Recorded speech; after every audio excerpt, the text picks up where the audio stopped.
I came home and found a strange man in my living room. My wife said, "Honey, this is my doctor."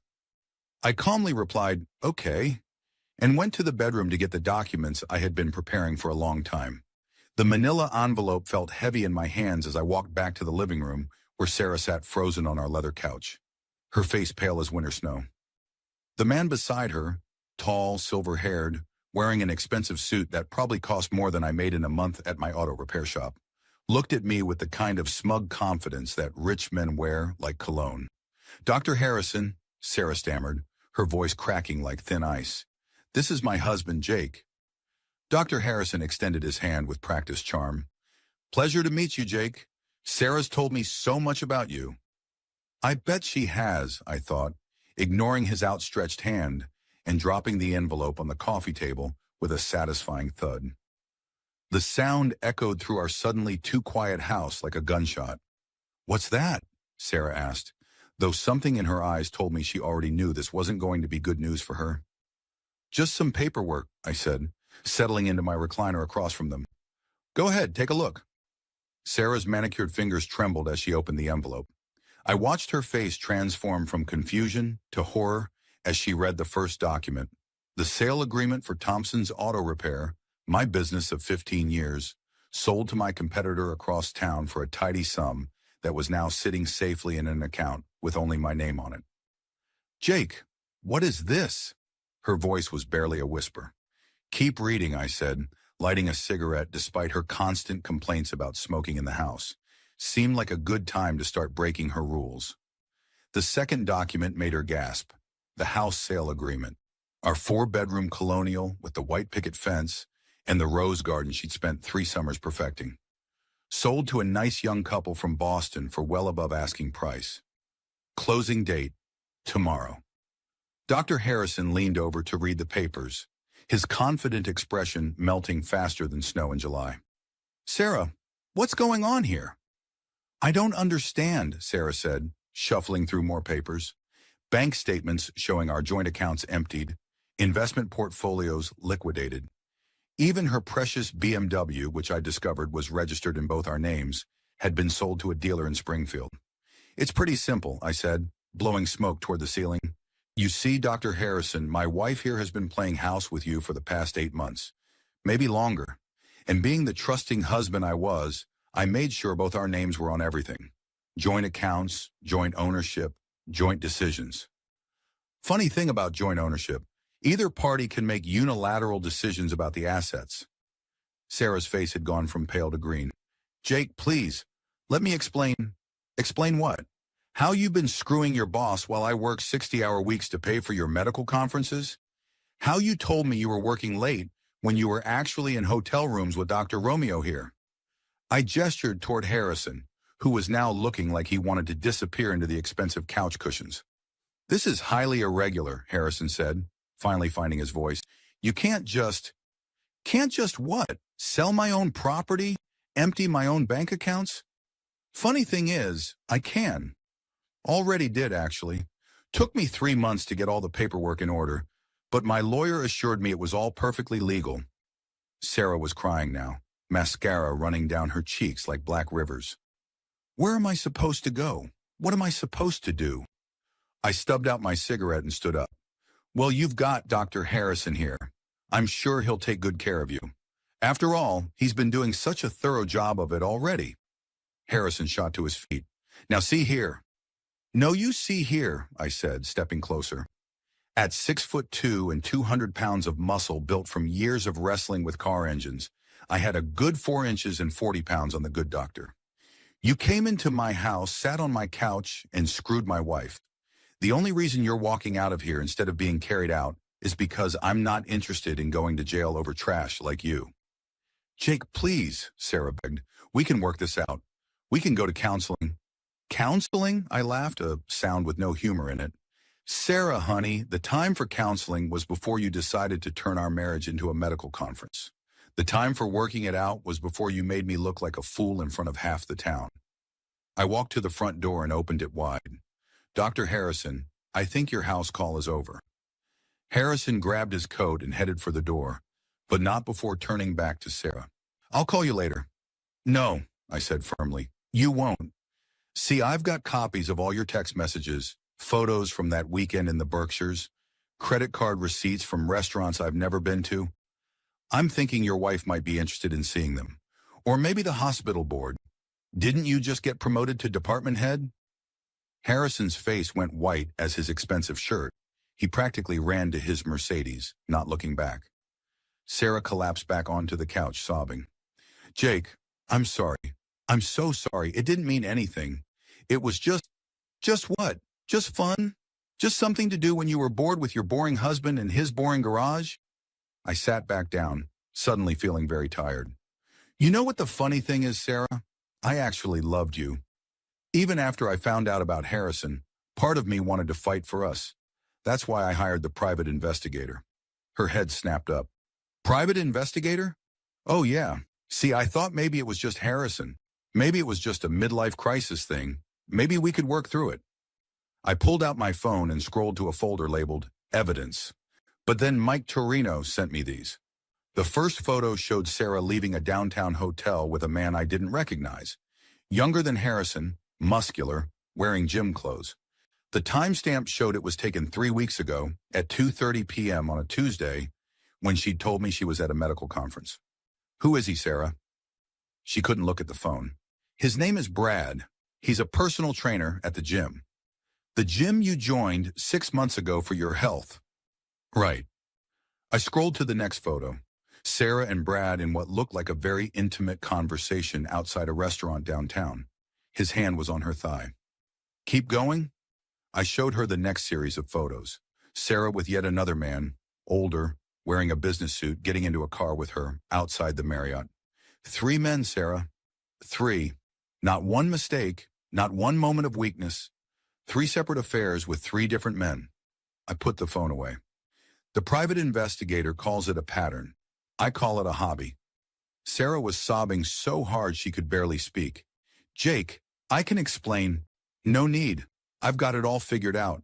Harrison from the hospital, Brad the personal trainer, and I pulled out a business card from the envelope. Richard Castellanos, technology consultant.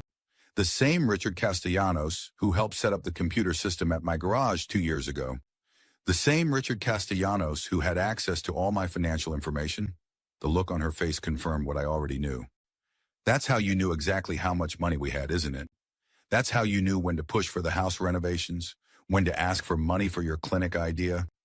Richard was feeding you information about our finances. It wasn't like that. It was exactly like that. I stood up again. But here's the thing, Sarah. While you were busy playing musical beds, I was busy playing chess. Every move you made, every dollar you thought you had access to, every asset you thought was half yours, I was 3 steps ahead. I walked over to the mantel and picked up our wedding photo. We looked so young, so happy.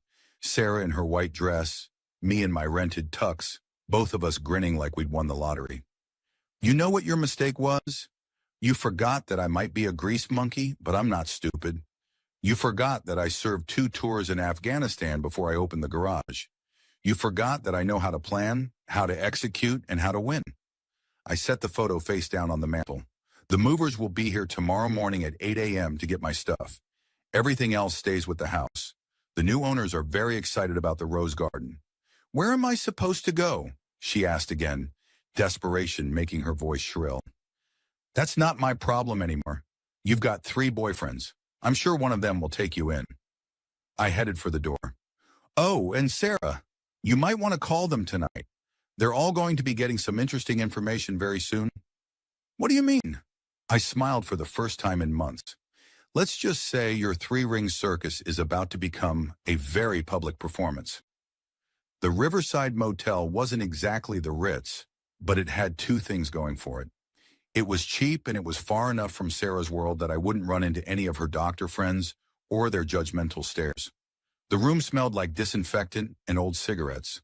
The carpet had seen better decades, and the air conditioner sounded like a dying rhinoceros. But it was mine. I spread the private investigator's files across the sagging bed like a general planning a campaign. Mike Torino had done good work, better than I'd expected when I'd hired him 3 months ago. Photos, credit card records, hotel receipts, phone records, even GPS tracking data from Sarah's car. The woman had been busier than a one-legged cat in a sandbox. My phone rang. Jake, it's Mike. You get the files, okay? Yeah, I'm looking at them now. This is some impressive work. 20 years as a cop before I went private. I know how to dig. Mike's gravelly voice carried the weight of too many cigarettes and too much coffee. Your wife's got expensive taste in affairs. That hotel downtown runs $300 a night. She always did like the finer things. I picked up a photo of Sarah and the personal trainer, Brad, walking hand in hand through downtown Springfield. Tell me about the trainer. Brad Morrison, 28, works at Elite Fitness on Maple Street. Divorced, no kids, lives in a studio apartment above the gym. Real piece of work. Been sleeping with half the married women who work out there. Your wife's just the latest conquest. And the tech guy? Richard Castellanos, 42, owns a small IT consulting firm. That's the interesting one, Jake. He's been married for 15 years, 3 kids, lives in one of those McMansions out in Westfield. His wife has no idea. I set down the photo and lit another cigarette. What about Harrison? Dr. William Harrison, 45, department head of internal medicine at Springfield General. Married to a lawyer, no kids, big house on the hill, country club membership, the whole 9 yards. He's got a reputation at the hospital for being a little too friendly with the female staff. A serial cheater. Looks that way. I talked to a nurse who used to work there. She said Harrison's been through at least 6 affairs in the past 5 years. Always picks married women. Always promises to leave his wife. Never does. I walked to the motel window and looked out at the parking lot. A couple was arguing next to a rusted pickup truck, their voices carrying across the asphalt like broken glass. Mike, I need you to do something else for me. Name it. I want you to find out everything you can about these 3 guys. Financial problems, legal troubles, secrets they wouldn't want their wives or employers to know, everything. Planning something? Just evening the playing field. Mike was quiet for a moment. Jake, be careful. I know you're angry and you've got every right to be, but don't do anything that's going to land you in jail. Don't worry. What I've got in mind is perfectly legal. Might not be pretty, but it's legal. After I hung up, I called my oldest friend, Tom Bradley. We'd served together in Afghanistan, and when we came home, he joined the Springfield Police Department while I'd opened my garage. Now he was a detective, and more importantly, he was someone I could trust. Jake, Jesus, I heard about you and Sarah. I'm sorry, man. Don't be sorry yet. Wait until you hear what I need. We met at Murphy's Bar, a dive on the wrong side of town where cops and mechanics could drink beer without pretending to be something they weren't. Tom looked older than his 42 years, gray creeping into his brown hair, lines around his eyes from too many late nights and too much stress. So what's this about? Tom asked after we'd ordered our beers. I slid a manila envelope across the scarred wooden table. Sarah's been cheating, not just with one guy, with 3. Tom opened the envelope and whistled low. Holy shit, Jake. This is thorough. I hired Mike Torino to document everything. Mike's good people. If he says this is solid, it's solid. Tom looked through the photos and documents. What do you want to do about it? I want to make sure these 3 understand that actions have consequences. Tom set down his beer and looked at me seriously. Jake, I've known you for 20 years. You're one of the most level-headed guys I know. But right now, you've got that look in your eyes that used to scare the hell out of insurgents in Kandahar. Whatever you're planning, make sure it doesn't cross any lines I can't ignore. It won't. But I might need some official assistance with a few things. What kind of assistance? I pulled out another set of documents. Dr. Harrison has been prescribing unnecessary medications to female patients. I've got records showing he's been writing prescriptions for painkillers and anxiety medications for women who don't need them. Always the same pattern. Married women, always attractive, always vulnerable. Tom's expression darkened. You think he's been drugging them? I think he's been creating opportunities. A woman comes in for a routine checkup. He prescribes something that makes her dependent on his care, and then he leverages that into a relationship. That's a serious accusation. It's a serious crime. The state medical board would be very interested in seeing these records. Tom nodded slowly. What else? Brad Morrison, the personal trainer, has been running a side business. Steroids, growth hormones, other performance-enhancing drugs. He's got a whole network of dealers working out of gyms across the state. How do you know this? Mike's investigation turned up some interesting financial records. Guy makes $30,000 a year as a trainer, but drives a $60,000 BMW and lives like he's making six figures. And the tech guy? Richard Castellanos has been embezzling from his clients. Small amounts spread out over time, but it adds up. He's been skimming money from business accounts and hiding it in offshore accounts. Tom finished his beer and signaled for another. Jake, this is some heavy stuff. You sure about all this? Mike verified everything. The question is, what are you going to do about it? My job. If there's evidence of crimes, I have to investigate. Tom looked at me carefully. But that's not really what this is about, is it? What do you mean? You could have just given me this information and let the system handle it. But you're planning something else. Something personal. I smiled. Tom, these three men destroyed my marriage. They humiliated me, stole from me, and treated me like I was too stupid to figure out what was going on. Now they're going to learn what happens when you underestimate a mechanic from Springfield? What are you going to do? I'm going to give them exactly what they deserve, and I'm going to make sure everyone they care about gets to watch. The next morning, I started making phone calls. First, I called Harrison's office and made an appointment for a consultation. When the receptionist asked what kind of consultation, I told her I was interested in discussing some irregularities in my wife's treatment. Then I called Elite Fitness and signed up for a personal training package with Brad Morrison.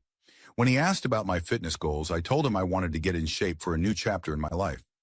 Finally, I called Castellanos IT Services and told them I was interested in upgrading the computer system for my garage. When Richard Castellanos himself called me back, I could hear the nervousness in his voice. Jake, I heard about you and Sarah. I'm really sorry, man.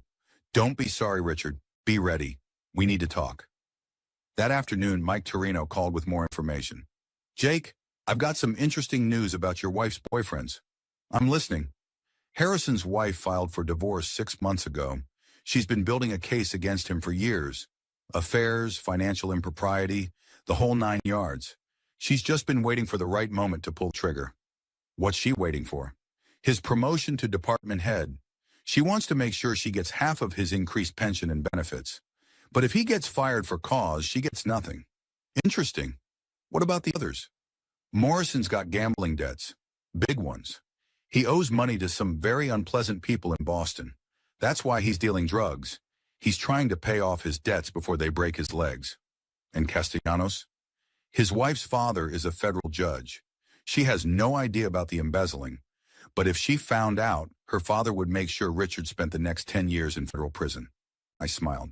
Mike, you've just given me everything I need. What are you going to do? I'm going to throw a party, and everyone's invited. Planning revenge, I discovered, was a lot like rebuilding an engine. You had to take everything apart, understand how all the pieces work together, and then put it back together in a way that served your purposes. The difference was that with an engine, you wanted it to run smoothly. With revenge, you wanted it to explode spectacularly. Sarah's parents lived in a sprawling colonial mansion in the wealthy 16 Acres neighborhood, the kind of place where the lawns were always perfect, and the neighbors pretended not to notice when someone's marriage fell apart. Dr. Robert and Margaret Whitman had never liked me. I wasn't educated enough, wealthy enough, or refined enough for their precious daughter. They'd made that clear from the day Sarah brought me home 15 years ago. But they were about to become my unwitting accomplices. I called Margaret on Thursday morning. Hello, Mrs. Whitman. It's Jake. The frost in her voice could have chilled champagne. Jake, I heard about your situation with Sarah. That's actually why I'm calling. I was hoping you and Dr. Whitman might help me with something. Help you? After what you've done to our daughter? Mrs. Whitman, I know you think I'm the villain here, but there are some things about Sarah's behavior that you need to know. Things that might change your perspective. A long pause. What kind of things? The kind of things that are best discussed in person. Would it be possible for me to come by on Saturday evening? Maybe we could have dinner, talk things through like civilized people. I suppose that would be acceptable. 7 o'clock. Perfect. And Mrs. Whitman? It might be helpful if Sarah were there too. There are some things she needs to hear as well. I'll call her. After I hung up, I started making the other calls. First, I used Sarah's phone, which I still had access to through our shared iCloud account, to send text messages to each of her lovers. To Dr. Harrison, emergency at my parents' house Saturday night. Need you there by 7:30. Something terrible has happened with Jake. Please come alone. Address is 45 Elm Street. To Brad Morrison, crisis with my family. Can you meet me at my parents' house Saturday at 7:30? Jake has done something awful, and I need your support. 45 Elm Street, don't tell anyone. To Richard Castellanos, Jake is planning something terrible. Meet me at my parents' house Saturday 7:30 p.m. I'm scared and I need you there. 45 Elm Street, come alone. Then I called Tom Bradley. I need a favor. What kind of favor? The kind where you happen to be in the neighborhood of 16 acres on Saturday night around 8 p.m. Jake, nothing illegal, Tom. I just want to make sure there's an official witness to what's about to happen. What's about to happen? Justice. Saturday evening arrived with the kind of crisp October weather that makes New England famous. I dressed carefully, not too formal, not too casual. I wanted to look like a man who had his life together, not like someone who'd been living in a motel for 3 days. I arrived at the Whitman house at exactly 7 o'clock. Margaret answered the door wearing the kind of disapproving expression she reserved for door-to-door salesmen and her daughter's husband. Jake, Mrs. Whitman, thank you for agreeing to see me. She led me into the living room, where Dr. Whitman was waiting with a scotch and a scowl. Sarah sat on the couch looking like she'd been crying for 3 days straight, which she probably had. So, Dr. Whitman said without preamble, what's this about? I set my briefcase on the coffee table and opened it. It's about the truth. The truth about your daughter's marriage. The truth about why I made the decisions I made. And the truth about what kind of person Sarah really is. How dare you, Sarah started. How dare I what? Tell the truth? Show evidence? Hold you accountable for your actions? I pulled out the first set of photographs. Your daughter has been having affairs, Dr. Whitman. Not one affair, 3 separate affairs with 3 different men. Margaret gasped. That's not possible. Sarah would never. Sarah would, and Sarah did. I spread the photographs across the coffee table like a dealer spreading cards. These were taken by a private investigator over the past 3 months. Your daughter with Dr. William Harrison from the hospital. Your daughter with Brad Morrison, a personal trainer. Your daughter with Richard Castellanos, a technology consultant. Dr. Whitman picked up one of the photos, his face growing red. These could be fake, photoshopped. They could be, but they're not. I also have credit card records, hotel receipts, phone records, and GPS tracking data from Sarah's car. I pulled out more documents. Would you like to see the receipts from the Marriott? Or maybe the text messages where she tells Harrison that she loves him more than she's ever loved anyone? Sarah was sobbing now. Daddy, I can explain. Explain what? Her father demanded. Explain how you destroyed your marriage? Explain how you humiliated our family? It's not that simple. It's exactly that simple, I said. But here's the thing. We're all going to have a chance to discuss it in detail because your 3 boyfriends should be arriving any minute. Margaret looked confused. What do you mean? I invited them. Using Sarah's phone, I sent each of them a text message asking them to come here tonight. They should be arriving right about. The doorbell rang. Dr. Whitman looked at me with something that might have been respect. I prefer to think of myself as a problem solver. I walked to the window and looked out. Harrison's Mercedes was pulling into the driveway. That would be lover number 1. Margaret went to answer the door, and a moment later, Dr. Harrison walked into the living room. He stopped short when he saw me, then looked around at the assembled group with growing alarm. Sarah, what's going on? Your text said there was an emergency. There is an emergency, I said. The emergency is that your affair with my wife is about to become public knowledge. Harrison's face went white. Now see here. The doorbell rang again. This time it was Brad Morrison, looking confused and slightly out of place in his gym clothes and gold chains. Sarah, what the hell is going on? Why is your husband here? Because it's my party, I said, and you're the guest of honor, along with Dr. Harrison here. The doorbell rang a 3rd time. Richard Castellanos practically ran into the room looking panicked. Sarah, what's the emergency? Your text said Jake was planning something terrible. He stopped when he saw the assembled group. Oh, shit. Oh, shit is right, I said. Gentlemen, ladies, welcome to the Sarah Whitman Appreciation Society. We're here tonight to discuss my wife's extracurricular activities and what they mean for all of us. Dr. Whitman had recovered from his shock and was now looking at the three men with undisguised contempt. So these are the men who destroyed my daughter's marriage.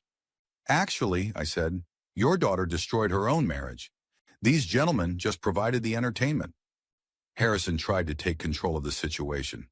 This is highly inappropriate. I'm leaving.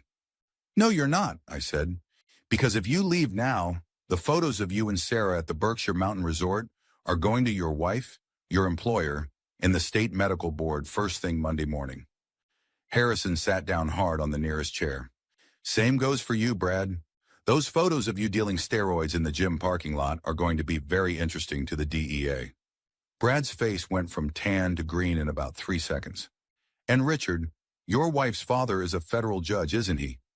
I wonder how he'd feel about seeing evidence that you've been embezzling from your clients. Richard looked like he was about to throw up. Sarah was staring at me with a mixture of horror and admiration. Jake, how did I find out about all this? Sarah, honey, you forgot that I'm not just a mechanic. I'm a mechanic who served 2 tours in Afghanistan, who knows how to gather intelligence, and who has friends in law enforcement. I gestured toward the window, where Tom Bradley's unmarked police car had just pulled up. Speaking of which, Detective Bradley is here to make sure everyone behaves themselves tonight. Margaret was looking back and forth between the three men like she was watching a tennis match. I don't understand. How could Sarah be involved with all 3 of these men? It's quite an accomplishment, I said. Harrison on Monday and Wednesday evenings, Brad on Tuesday and Thursday afternoons, Richard on Friday nights and Saturday mornings. She had quite a schedule worked out. Dr. Whitman stood up, his face purple with rage. Get out, all of you. Get out of my house. Not yet, I said. We haven't gotten to the best part. I pulled out my phone and opened the video recording app. See, I've been recording this entire conversation, and in about 30 seconds, I'm going to post it to social media, Sarah's Facebook page to be specific. All of her friends, all of her colleagues, all of her family members are going to get to see this little reunion. You can't do that, Sarah said desperately.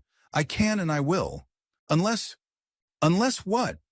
I looked around the room at the assembled group. Unless you all do exactly what I tell you to do. Harrison leaned forward. What do you want? I want you to tell the truth. I want you to admit on camera exactly what you did. I want you to apologize to Dr. and Mrs. Whitman for disrespecting their daughter and their family. And I want you to promise that you will never contact Sarah again. And if we do that, then this stays between us. The evidence I have goes away, and everyone gets to move on with their lives. Brad spoke up for the first time. What about the drug dealing thing? That's between you and Detective Bradley, but if you cooperate tonight, I might be willing to put in a good word for you. The 3 men looked at each other, then at Sarah, then at me. The room was so quiet I could hear the grandfather clock ticking in the hallway. Finally, Harrison spoke. All right, I'll do it. Me too, Richard said quickly. Brad nodded. Yeah, okay. I started the video recording. Gentlemen, the floor is yours. What happened next was better than anything I could have scripted. Dr. Harrison went first, his medical training making him comfortable with taking charge even in the most uncomfortable situations. My name is Dr. William Harrison, and I had an inappropriate relationship with Sarah Thompson. It lasted approximately 8 months, and it was wrong. I took advantage of my position as her supervisor, and I disrespected her marriage and her family. He looked directly at Dr. and Mrs. Whitman. I'm sorry for the pain I've caused your family. Sarah is a good person who made some bad choices, and I bear responsibility for encouraging those choices. Margaret was crying silently, her hand pressed to her mouth. Dr. Whitman looked like he was considering whether to throw Harrison out the window or just punch him in the face. Richard went next, his voice shaking. I'm Richard Castellanos. I also had a relationship with Sarah. It was wrong and I'm sorry. I'm married, I have children, and I betrayed them as much as I betrayed Jake and Sarah's family. Brad was sweating profusely, his gold chains glinting under the chandelier light. I'm Brad Morrison. I was sleeping with Sarah too. Look, I didn't know she was seeing other guys, okay? I thought it was just me and her husband. If I'd known she was juggling 3 guys, I never would have gotten involved. Liar, Sarah said suddenly, her voice sharp with anger. You knew exactly what was going on. You all did. You used to joke about it, about how I was keeping all of you satisfied. The room erupted. That's not true, Harrison said quickly. Bullshit, Richard added. I never said anything like that. Oh, really? Sarah stood up, her composure finally cracking completely. What about that night at the Marriott when you two ran into each other in the lobby? You think I didn't know you figured it out? Harrison and Richard stared at each other. You knew? Harrison asked. Of course I knew. You think I'm stupid? You think I couldn't tell when you started asking questions about my schedule? When you started wanting to meet at different times? Brad looked confused. Wait, you guys knew about each other? We suspected, Richard admitted, but we didn't know about you. This is insane, Margaret whispered. Dr. Whitman had gone from purple to a dangerous shade of red. Sarah, how could you do this? How could you humiliate yourself and our family like this? Because I was unhappy, Sarah screamed. Because I was married to a man who smelled like motor oil and talked about carburetors at dinner parties. Because I wanted more than a life in Springfield fixing cars and watching television. The room went dead silent. I felt something cold settle in my chest. Not anger anymore, but something worse. Disappointment. After 15 years of marriage, she still didn't understand who I was or what I'd sacrificed for her. So this was about embarrassment, I said quietly. This wasn't about love or passion or even boredom. This was about you being ashamed of your husband. Sarah's face crumpled. Jake, that's not what I meant. Yes, it is. It's exactly what you meant. I looked around the room at the 3 men who had helped destroy my marriage. And you 3 were happy to help her feel better about herself by giving her the kind of attention she thought she deserved. Harrison shifted uncomfortably. Jake, it wasn't like that. What was it like, doctor? Please enlighten me. What was it like to seduce a married woman who was clearly having problems with her self-esteem? What was it like to take advantage of someone who was vulnerable and confused? I didn't take advantage. You're her boss. She works for you. You have power over her career, her income, her professional reputation, and you use that power to get her into bed. I turned to Brad. And you, what's your excuse? You prey on married women who come to your gym looking to feel better about themselves? Brad's face was flushed. Hey, I didn't force anyone to do anything. These women come to me because you target them, because you know exactly what to say to a woman who's feeling neglected or unappreciated. It's a pattern with you, isn't it? I pulled out another set of photographs from my briefcase. Linda Morrison, divorced after her husband found out about you. Janet Collins, separated and fighting for custody of her kids. Maria Santos, marriage ended, lost her house in the divorce. Brad stared at the photos. How did you? I told you, I know how to gather intelligence. You're a predator, Brad. You destroy marriages for sport. I turned to Richard. And you're the worst of all. You didn't just sleep with my wife, you helped her plan it. You gave her access to my financial information, helped her figure out when I'd be out of town, even helped her cover her tracks by setting up fake email accounts and encrypted messaging apps. Richard's face went white. You installed software on her phone that would delete text messages automatically. You set up a VPN so she could access dating websites without leaving traces on our home computer. You turned adultery into a technology project. Tom Bradley chose that moment to knock on the door. Margaret went to let him in, and he walked into the living room like he was arriving at a crime scene, which in a way, he was. Evening, folks. I'm Detective Bradley, Springfield PD. I got a call about a disturbance. No disturbance, Detective, I said. Just a family meeting that got a little heated. Tom looked around the room, taking in the 3 guilty-looking men, the crying women, and the scattered photographs. Uh-huh. Everyone okay here? We're fine, Dr. Whitman said. Just some family business. Actually, I said, Detective Bradley might be interested in some of the information that's come to light tonight. I handed Tom a manila envelope. evidence of prescription drug fraud, illegal steroid distribution, and embezzlement. All documented, all verified. Tom opened the envelope and whistled low. This is some serious stuff, Jake. Harrison stood up quickly. Now wait just a minute. Sit down, Tom said firmly. All of you, sit down and keep your hands where I can see them. The three men sat down like chastened schoolchildren. Tom looked through the documents. Dr. Harrison, you're going to need to come with me for questioning. Same for you, Mr. Morrison and Mr. Castellanos. This is harassment, Richard protested. This is all because of a personal vendetta. This is evidence of criminal activity, Tom said. The personal stuff is between you and Jake. The criminal stuff is between you and the state of Massachusetts. Sarah was staring at me with something that might have been awe. Jake, I never knew you could what? Think? Plan? Protect myself? I closed my briefcase and stood up. Sarah, you spent 15 years married to me, and you never bothered to find out who I really was. You saw a mechanic who got his hands dirty, and you decided that meant I was simple. You forgot that I was a soldier before I was a mechanic. You forgot that I built a successful business from nothing. You forgot that I'm smart enough to know when I'm being played. I looked around the room one last time. Dr. and Mrs. Whitman, I'm sorry this had to happen in your home. You deserved better from your daughter, and you deserved better from me. I should have handled this more privately. Dr. Whitman surprised me. No, Jake, you handled this exactly right. Sarah made her choices, and now she has to live with the consequences. Margaret was still crying, but she nodded. I'm sorry, Jake. I'm sorry we never gave you the respect you deserved. I walked toward the door, then turned back to Sarah. The divorce papers will be filed Monday morning. Don't contest it, don't fight it, don't drag it out. Sign the papers and let us both move on. Where am I supposed to go? What am I supposed to do? I looked at the three men who were about to be arrested. I guess that depends on which one of them is willing to take responsibility for the mess they helped create. The last thing I heard as I walked out the door was Sarah screaming at her three lovers, blaming them for ruining her life, while they screamed back that she had ruined theirs.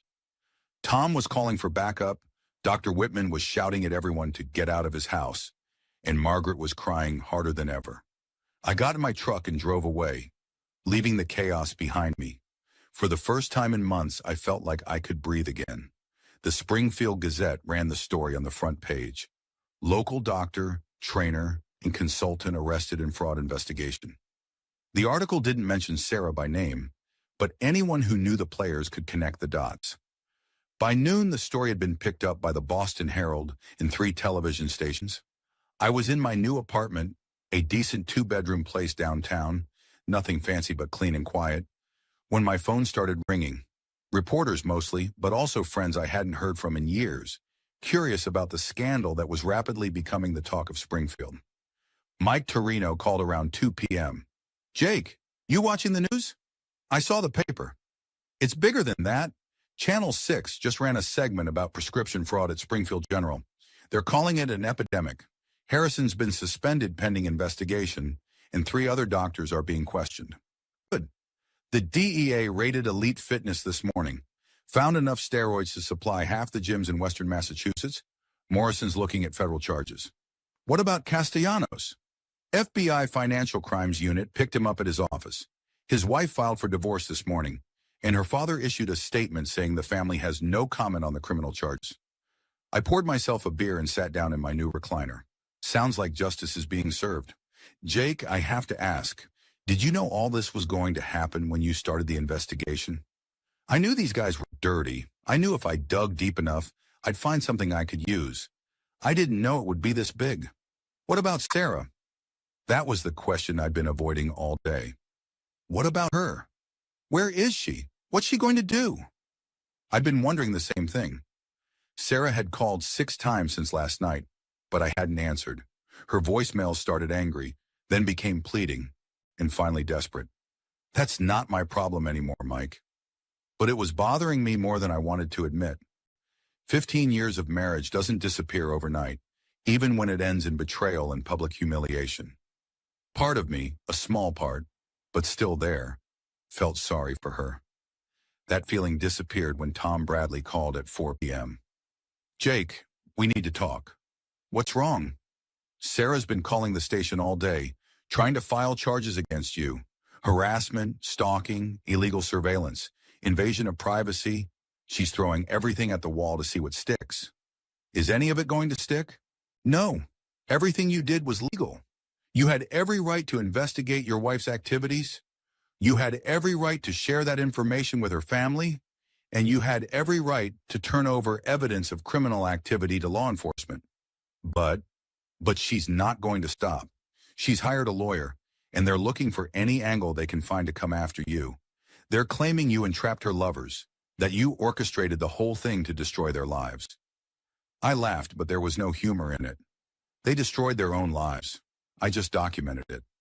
I know that, and you know that. But Sarah's lawyer is good. He's going to make this as messy as possible.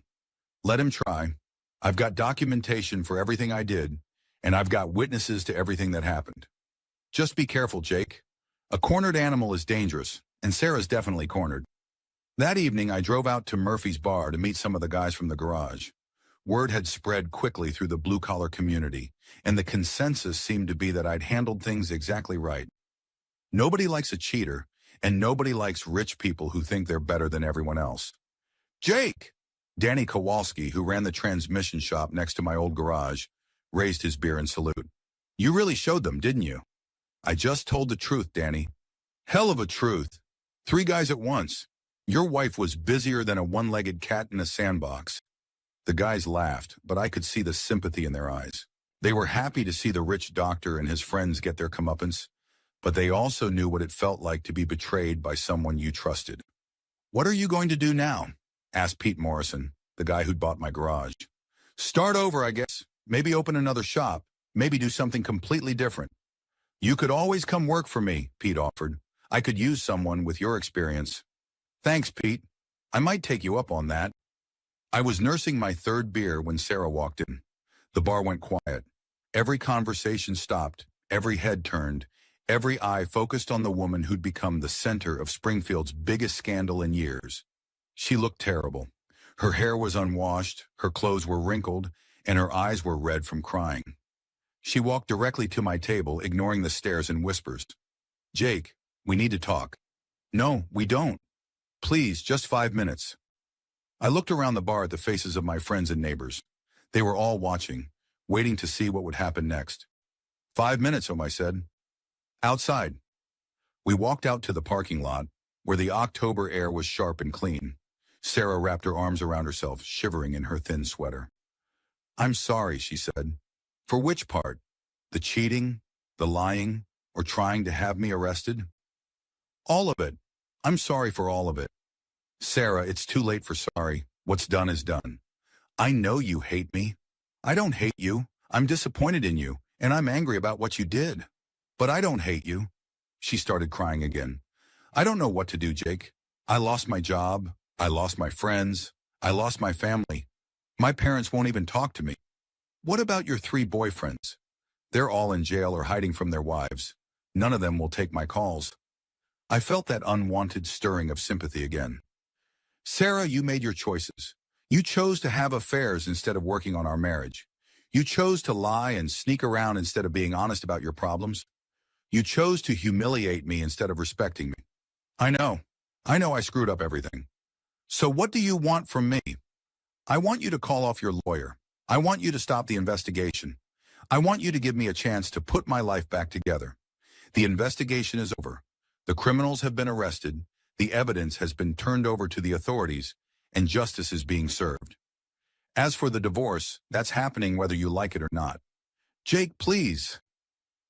Sarah listened to me very carefully. I spent 3 months planning this. 3 months documenting every lie, every betrayal, every moment of disrespect. I did it methodically, carefully, and legally. I made sure that when the truth came out, it would be complete and undeniable. I stepped closer to her. You want to know why I did it that way? Because I wanted to make sure that when this was over, everyone would know exactly who you really are. Not the respectable doctor, not the victim of a bad marriage, but the woman who betrayed her husband with 3 different men while he worked 60-hour weeks to support her dreams. That's not fair. Fair? You want to talk about fair? Was it fair when you spent our anniversary weekend with Harrison while I was working overtime to pay for your medical conference? Was it fair when you used our joint credit card to buy lingerie for your dates with Brad? Was it fair when you let Richard use my business information to help you plan your affairs? Sarah was sobbing now, her whole body shaking. I made mistakes. You made choices. And now you get to live with the consequences. I turned to walk back into the bar, then stopped. Sarah, I want you to understand something. This isn't about revenge anymore. This isn't about punishment or payback. This is about justice. You and your 3 friends committed crimes. Fraud, embezzlement, drug dealing. You hurt innocent people. Their wives, their children, their families. You destroyed trust and broke promises and treated other people like they didn't matter. I looked at her one last time. The fact that you still don't understand that tells me everything I need to know about who you really are. I walked back into the bar, leaving her crying in the parking lot. Through the window, I watched her get into her car and drive away. I never saw her again. 6 months later, I opened Thompson's Auto Repair 2 in a better part of town. The scandal had made me something of a local celebrity, and business was booming. People liked the idea of supporting a guy who'd stood up for himself and won. Harrison was sentenced to 5 years in federal prison for prescription fraud. His wife divorced him and got everything. Brad Morrison got 3 years for drug trafficking and lost his gym. Richard Castellanos got 7 years for embezzlement and fraud. His wife took the kids and moved to California. Sarah left Springfield entirely. I heard she moved to Florida and got a job at a clinic in Miami. Her parents sold their house and retired to Arizona. They sent me a Christmas card that first year with a note apologizing for their daughter's behavior. I never remarried, but I dated a few women. Nice women who understood that trust was something you earned and kept, not something you took for granted.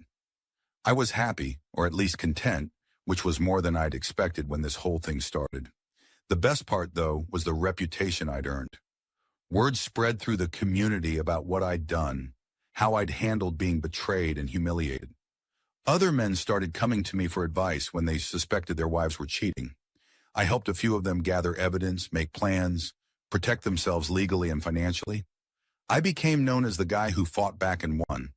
The guy who proved that being underestimated was sometimes the greatest advantage you could have. They thought I was just a simple mechanic who wouldn't notice what was happening in his own house. They thought I was too trusting, too naive, too blue-collar to understand their sophisticated games. They were wrong, and in the end, I was the one who got the last laugh.